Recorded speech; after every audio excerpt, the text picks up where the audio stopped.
na pia bên này nhà tụ quê với sau khi đủ chợ lên được hết thôn đi pho thôn đi là thôn ta phân đồ này còn mà khi mà hết bù thọ lên cái này đi còn sắp là hai cái bù nó bù là cái dari có luôn còn bà hết khi chi là có bao nhiêu là đủ phê tên khi mà bì đã không nhớ đâu mình chân thì gì bao nhiêu lệ thì gì bà social si kan niจะดีเนี่ยมีครอบครัวด้วยมีมาว่ามีชาลอที่ด้วยมันตากันเนี่ยเดบเพศ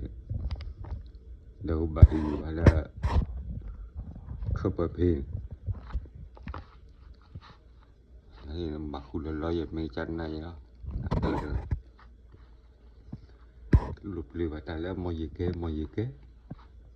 upan lên nhà đi là cái qua bà không bên lì mà học phò là na xuống là cái nhà cái lục lì mà ta làm được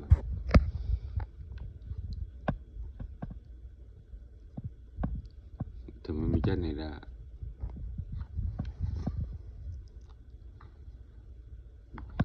giờ sọt hơi ổn lọ và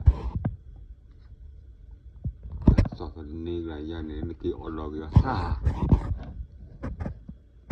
mình bảo là hình này mình bảo là đâu ya đều họ ổn lọ bớt xe từ sọt này là này đỡ beli từ bây giờ có bao nhiêu lẻ này cái gì lẻ được ít là cái này ya đó mình lẻ được cái này ya đó ada ulah pada semua lah dia semua ada lawyer pu sagor pu ada masyarakat pu tapi pu dah lebih pu mah awal pu ada juga min dia ada juga masyarakat tetaku sok sana min pada ini min pada tahu yang awal tahu